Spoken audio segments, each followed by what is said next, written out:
News at 6, Converse police investigating after their officers shoot and kill a woman at a home. It all started more than 2 hours ago at a home on Autumn Run Lane. Our John Paul Barajas there live at the scene. And John Paul, the police chief spoke about an hour ago. So what do we know at this point?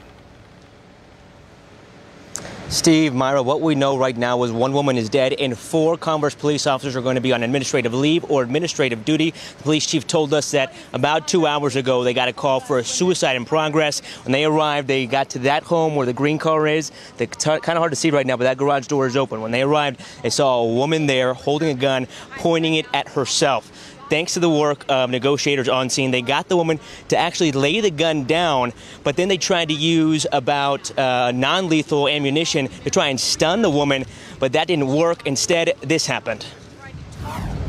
Officers, tried to use less lethal to stop the situation from occurring, and what happened is it didn't work, wasn't effective. So the lady, the female, she pointed the gun at the officers, and the officers used the force that was necessary, of course, to take care of the situation, protect themselves. Converse Police Chief Bobby Lane tells us Texas Rangers are going to be assisting in this shooting investigation. He did not have any information on the woman's age or identity. He also did not know how many fired or how many rounds were fired by those officers or how long those officers were with the department. This is a preliminary information. We'll try to get more of that, and as soon as we do, we'll bring that to you. In Converse, John Paul Barajas, KSAT 12 News. Yeah, more to follow there. Thank you, John Paul. Using money from the Department of Defense to pay for child care. It is a proposal from 2 local lawmakers who want to help military families. The lack of accessible and perhaps more important, affordable child care options for service members taking its toll. Our Jonathan Cotto tells us how funding or the lack thereof seems to be at the core of this problem. What we've found in the last 3 years is we're officially in crisis. Recognizing the urgency of the situation, military advocacy groups like Operation Childcare and lawmakers working together to advocate for improved childcare options and policies for military families. A recent poll taken by the Military Family Advisory Network says about 73% of military families have found it difficult to get childcare. Military families are disproportionately affected by this because we do lack a local support system. Recent discussions in Congress have shed light on the need for increased funding and resources to expand childcare facilities on military bases and provide more assistance to military families. Both Congressmen Greg KSAT and Joaquin Castro introducing an amendment to the National Defense Authorization Act, a bill that provides guidance on how funding should be used. We are pushing to make sure that the amendment gets a hearing and a vote on the floor of the U.S. House of Representatives. The amendment would give the Department of Defense the ability to secure funds from military programs the department deems not needed to childcare programs for military families. Operation Childcare founder Kayla Corbett says the lack of access to adequate and affordable childcare is having an impact on the military's mission readiness and military retention. The service to the country is important, but if it's at the detriment of your family, you're going to find a different way to serve. You're going to leave. You're going to do something that works for your family. And it's why we really say you cannot support the troops without supporting their families. A vote on the NDAA amendment is expected this week. Reporting front and center, Jonathan Cotto, KSAT 12 News.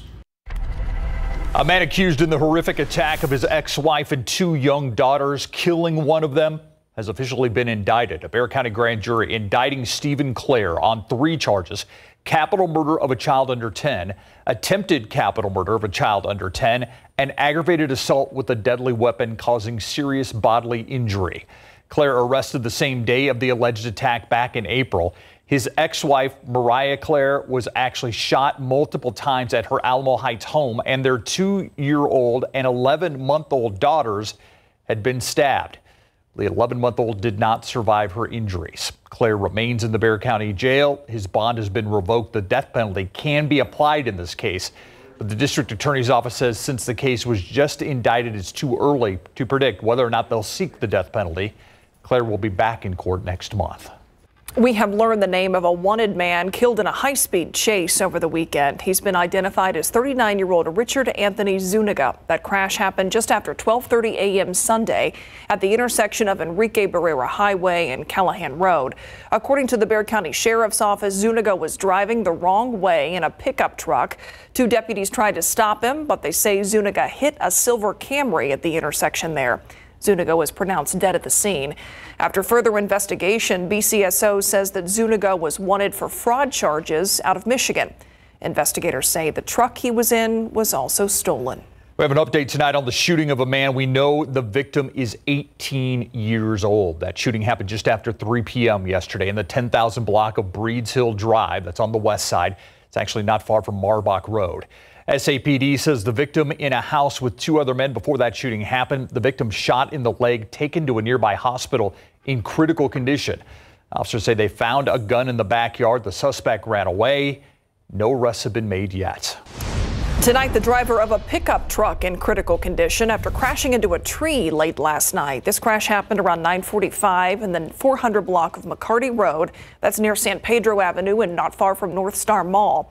SAPD says the driver ran into that tree and firefighters had to pull that person out of the car. No one else was inside the car. No other cars involved here. No word on what caused the crash. Gun violence awareness hitting the road in Austin and later tonight in Uvalde. Families of victims in Uvalde, Santa Fe, and Parkland school shootings stopped at the state capitol on a bus, hoping to gain the attention of lawmakers. That bus is driven by the parents of 17-year-old Joaquin Guac Oliver. He was killed in the shooting at Marjorie Stoneman Douglas High School. All of the families joining together, urging lawmakers to do something about gun violence. This building, it pisses me off so damn much because the people, the politicians in this building were more upset because I was louder than 85 decibels than the fact that our kids were murdered. During the last legislative session in Texas, no gun safety laws were passed by lawmakers. A new interim attorney general for the state of Texas. This is the second person who will hold that position while we wait for Ken Paxton's impeachment trial. Governor Greg Abbott announced he appointed his deputy chief of staff, Angela Colmenero, as interim AG. Outgoing interim attorney general John Scott has been on the job since May. He released a statement saying in part, quote, "The honor of serving as the provisional attorney general of Texas was always with an understanding that my duration would be limited in time. Governor Abbott honored my request." End quote. Meanwhile, suspended Attorney General Ken Paxton's impeachment trial is expected to take place September 5th. Paxton faces several charges, including bribery and abuse of office. Colmenero will start in her role as interim AG on Friday.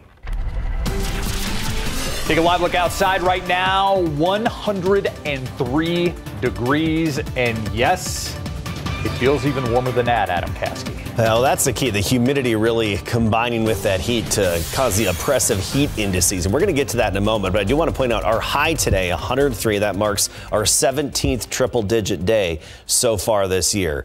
The record for the day, 107, set on this day last year. High temperatures, 107 in Del Rio, 108 in Carrizo Springs, Cotulla, and Laredo. Those are the high temperatures. Current readings, not all that far from the highs for today, but it's also the heat index value. We'll get to those feels like temperatures along with the Saharan dust, and when we could see some of that in just a bit. Traffic can be frustrating. The weather can be frustrating. How about you combine them both like they are at 281 and Loop 410? This is actually as you get off 281 on Loop 410, and you can see traffic backed up on 410. The ramp actually from 281, not all that bad for this time of day, but things are definitely slow going here. Yeah, plenty of sunshine in those windshields. Living, or better yet, surviving in 2023 without internet is a huge challenge. So Opportunity Homes San Antonio, formerly the San Antonio Housing Authority, is working on a plan to get families on their properties free Wi-Fi. But some of those families need a way to use it. Max Massey shows us the plan covers that too.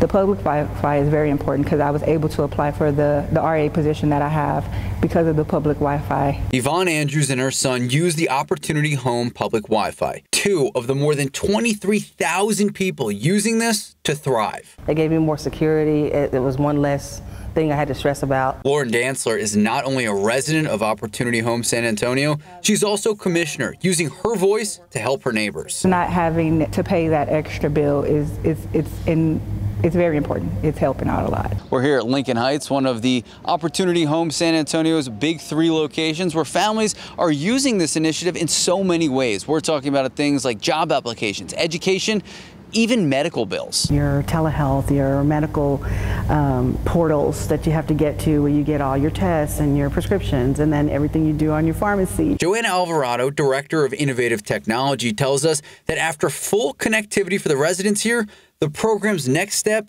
teaching families how to best use the internet and keep them safe. There's so many dangers and there's so many cybersecurity issues and threats. And of course, they need devices. And they don't have a device. So we try to still work on that and work with partners to be able to bring devices. There is a device allocation strategy in place. Residents who complete literacy programs and earn a certificate, they can be awarded devices like laptops. Residents are earning and learning. There are big plans on the horizon, but already this program, it's making a big impact. So it helped me and my son a lot. Max Massey, KSAT 12 News. It can cause a lot of damage for your vehicles. It's frustrating. Still ahead here on the news at 6. Who hasn't hit one of these? Potholes. They're in every part of town. So what is the fix? We look at some solutions coming up at 6:30. Plus, after the break, tick-borne illnesses are on the rise. Coming up, what signs doctors say you should look out for. Here's what we're working on for you tonight on the Night Beat. Is your phone ringing off the hook lately? Some scammers pretending to be banks through text messages and phone calls. How to stop them in their tracks and protect your money. Tonight on the Night Beat. All right, a mild winter, increasing tick-borne illnesses in certain parts of the country. And while it's rare here in Texas, doctors want to warn people about places they may be traveling. A local woman who did contract Lyme disease tells our Courtney Friedman what symptoms to look out for. As the general manager at Elsewhere Beer Garden on the Riverwalk, Allie Geckel's job is very active. I manage my staff, I manage our events, I do everything from A to Z here with inventory, the ordering. But about a year ago, her life came to a halt when she discovered this bullseye rash shaped like a target. I couldn't feel my hands, my toes, my joints, and then I couldn't remember where I was or who I was. She was diagnosed with Lyme disease that had spread to her nervous system and brain, a rare diagnosis in Texas. It's only one specific type of tick that will cause or transmit Lyme disease and the others. University Hospital Emergency Medicine Director Dr. Ralph Riviello says that tick is most common in areas he's worked most of his career. The upper Midwest, New England, Mid-Atlantic, and more coastal south. With people traveling this summer during a reportedly bad tick season, he says to check the CDC website, see if ticks tend to be bad where you're going. If so, wear bug spray and long clothes and socks if you're outside doing things like hiking. Making sure that you do a tick check after coming in. If you do get a tick bite, use a clean pair of tweezers. Make sure you get them as close to the skin as possible and pull directly up. Make sure that you don't crush the tick in the process. Then you can take a plastic bag, set it inside, and seal it up so that if you do get symptoms, you can take it to the doctor and they can test it. Those symptoms include fever, fatigue, and a rash that's either a full bullseye or a circle that's pale in the middle. Geckel is still having symptoms, but she's keeping her head up. Can't let that stop me or be a victim in that. It's just changed a lot of the things for me. She hopes to serve as a reminder to be cautious and listen to your body. Courtney Friedman, KSAT 12 News. All right, spending any amount of time outside today, it is just sweltering out there. Yeah, you're going to feel the heat, that's for sure, Adam.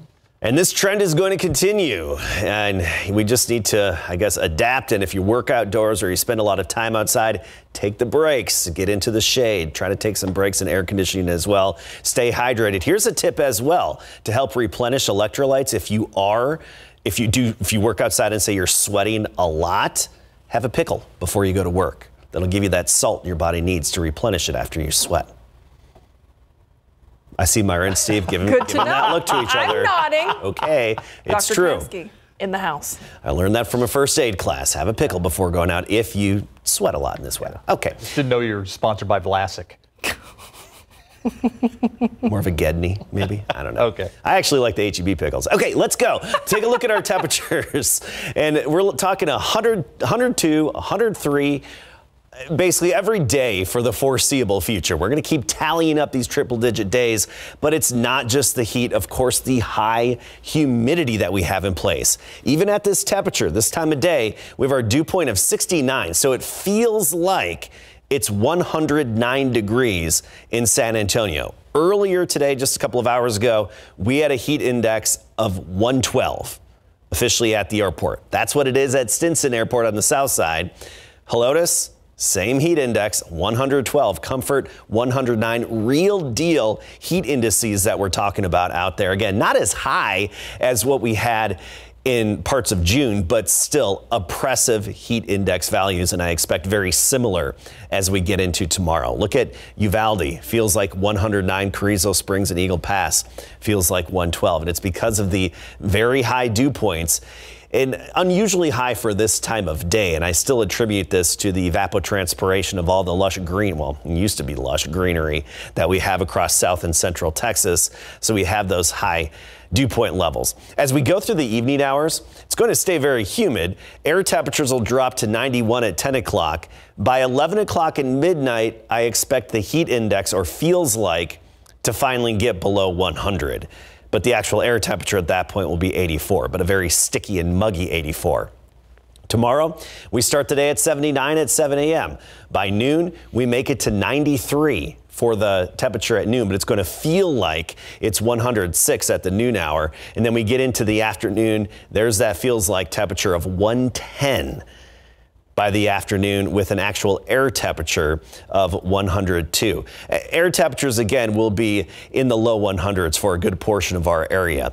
105 Del Rio, even up to 108 in Cotulla, Canyon Lake 102, and downtown San Antonio 103. Here's a live look outside. I want to show you this because we've been talking a little bit about the Saharan dust lately, and visibility is pretty good. We have very minimal amounts of Saharan dust overhead, pretty much negligible, just your typical summertime haze is what we're dealing with. And most of the dust is over the Atlantic Ocean, moving into the Gulf. Notice by Friday morning, a little closer to the Texas coastline and especially just offshore. Then we get into the weekend and we'll just get clipped by light amounts of that dust up above us coming in from Africa throughout the weekend. But we do think by early next week, according to these computer models, we may actually notice some of those light concentrations of dust. That would be by Monday and especially into Tuesday. This is a computer model for this time next week. We got lucky in North Texas and Oklahoma today. Some rainfall, an MCV developed, mesoscale convective vortex here from Oklahoma City southward. That was some good rain. Unfortunately, we can't tap into any of that. We're just not into the pattern that is conducive for rainfall around here. Our rainfall potential across the state over the next 7 days, highest in the Panhandle and parts of North Texas around here. Just a lot of sunshine, more of the same. The heat, humidity, and pickle eating before you venture outside if you are working outdoors and sweating a lot. And by the way, next hour at 6:45, I'll have an update on the counties under burn bans. I sense a sponsorship deal. Yes. Or should I say a sponsorship deal? Yeah, there it is. A sweet deal. Oh, wait. Oh, I missed being on the road. Okay. Yeah, now you want to go back on the road? Yeah, I want to go back on the road. The puns are too much? Yeah, I'm here, Larry. Okay. Okay. Thank you. All right, so a local kid giving back. Yeah, DeMarvin Leal from Judson High School, and later went on to star as a football player at Texas A&M. Well, he's back in town. He stopped by today to talk to us about his first ever football camp coming up, and we will meet two of the newest Rockets when it comes to the coaching staff coming up. It's a big night for the Texas Rangers and third baseman Josh Young, who hope to put on a show at the MLB All-Star Game. Young is one of 4 Rangers voted as an All-Star starter for this game, and he's one of 5 positional players that will start for Texas after Adolis Garcia was named as an injury replacement. Young will play alongside some of the best players the AL has to offer, including Angels superstar hitter and pitcher Shohei Ohtani. I mean, it's just super cool to be around him in the clubhouse settings. You just face him, and last time we faced him, I think he hit like 5 homers and just destroyed us back at our place. So to be in the same locker room is super cool. But yeah, he's a superstar, man. It's pretty cool to be around. It's an energy boost. It's a confidence boost for the lineup. It's like when Corey's smoking the ball around, why can't we smoke the ball around? You know, and he's getting on base, driving in runs. He missed like what, a month of the season, and he's like beating all of us in RBIs and doubles and all this stuff. So it's super crazy to just see how he goes about all his business, but it's awesome. The All-Star Game goes down tonight at 7 from T-Mobile Park in Seattle. And UTSA Roadrunners junior pitcher Simon Miller was selected by the Cincinnati Reds in the 12th round of the 2023 MLB draft today, earning the 348th overall pick. Miller becomes the 42nd Roadrunner selected in the draft overall. Today we stopped by Judson High School to talk with 2 of the newest Rockets, baseball coach Fernando Luna and boys head basketball coach Noe Cantu. Rockets athletic coordinator and head football coach Mark Soto was kind enough to tour them around while we were there. Luna joins Judson from East Central High School and Cantu from Cole High School, and both are thrilled to join up with J-Rock. Very excited. 15 years at Southwest. Was a head baseball coach for a little bit, head softball coach. Went over to East Central, coached baseball. Finished up my last 4 years as the assistant varsity softball coach under Maggie Wellham. Enjoyed that, but real glad to be here and just excited for the opportunity and the challenge. I mean, you know, super excited for the opportunity. You know, you always admire a school like Judson from afar. You know, having the opportunity to come here, you know, it's great. You know, there's high expectations here. There's great athletes. There's great tradition here. All the sports programs are really good. So just kind of being a part of that brand and being a part of that coaching staff is, you know, it's really an honor. Judson is holding a meet and greet at the school cafeteria right now to introduce both head coaches. Football coverage brought to you by Davis Law Firm. Judson High School grad and Pittsburgh Steelers defender DeMarvin Leal will host his first football camp this Saturday from 9 a.m. to 12 p.m. at Judson High School. Marv told us there are no more spots available, but you're more than welcome to pull up and watch. Wagner and current San Francisco 49ers offensive lineman Spencer Burford is one of the coaches scheduled to help teach the kids football, and Marv says he is happy to give back. It's amazing. It definitely is a blessing. And, you know, when you are in high school, middle school, just growing up here in San Antonio, you know what I'm saying, you dream of things like this, coming back when you're older and, you know, you're met your goals and, you know, you're still trying to reach your goals and you're just trying to help the younger players coming up, reach theirs.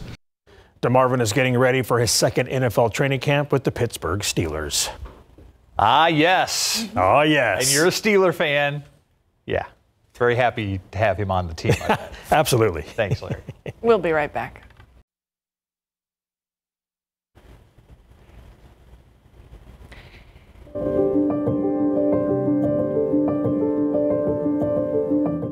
The solutionary subject today, a menace on the roads. I think it's safe to say that every driver hates this. We're talking about potholes. Yeah, we looked for responses to fix rough roads, how those responses are or aren't working, and what limitations exist with possible solutions. Stephen Cavazos found that some cities have figured out ways to tackle this problem, others not so much, and drivers are losing their patience. My job as a traffic anchor here at KSAT 12 is to cover some of the biggest of projects happening in some of the busiest of corridors. And look, I know it's a pain to navigate, but I wanted to know, for our viewers, if you could pick a street or a road where you wanted to see improvements, what would that look like? Well, the answer?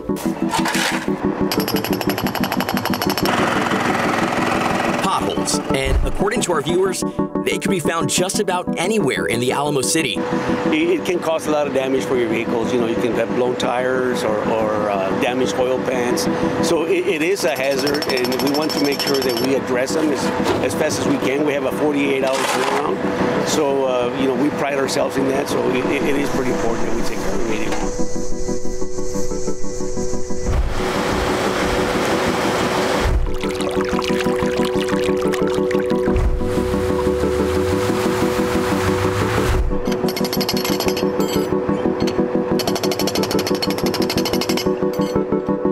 San Antonio's Public Works Department established a pothole repair service. It's pretty easy to use. Spot a problem? All you have to do is report by dialing 311 or download the 311 mobile app.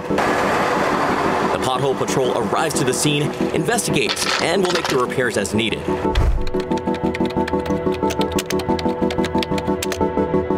The biggest challenge, we're at a 90-10 rate, which means we're 90% proactive and 10% reactive. So what we want to do, we want to reach out to the communities, reach out to the drivers, that they are our eyes and ears. We want them to call us, report the potholes.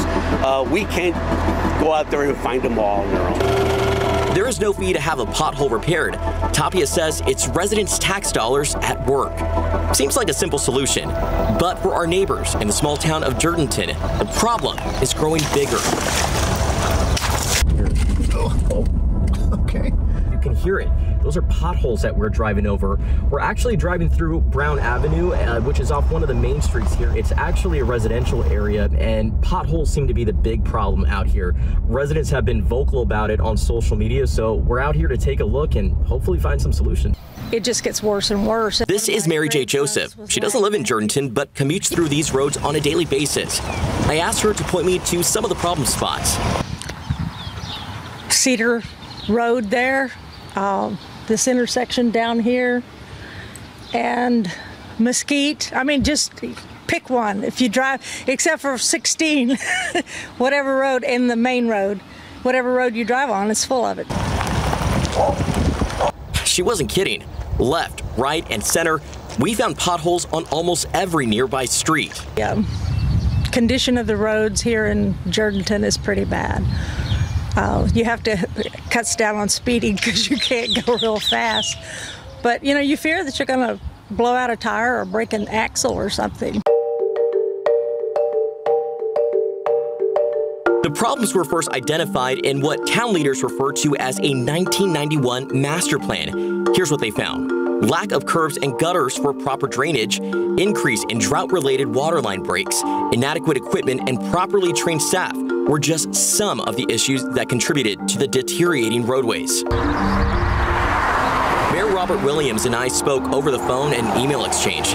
He recently requested the city manager to present a strategic plan to council. That plan is expected to happen in 3 phases.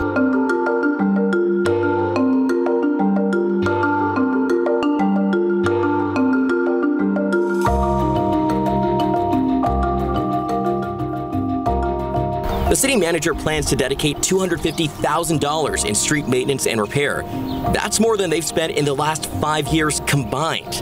But the mayor asks for the community's support and understanding as they, quote, move forward to improve the quality of life in their rural community. For some cities, there is a solution. For others, they're working towards that and say, you know, there is not one fix-all solution for this problem. Here's some advice from AAA to avoid pothole damage. Check your tires regularly. Make sure you stay alert and look ahead. Slow down and avoid puddles. If you suspect pothole damage, make sure you take your vehicle to be inspected by a qualified mechanic. John Salazar says the answer to the pothole problem can't come soon enough. When I come to see my son, I gotta go zigzag, zigzag around those holes. Yeah. Terrible. Well, they need to go ahead and do it, you know, and fix them. What's the holdup, you know? All right, we want to hear from you. Scan this QR code and tell us what issues you want us to address or what creative solutions you've come up with. Don't forget to hit subscribe on YouTube and like us on Facebook. We'll be right back.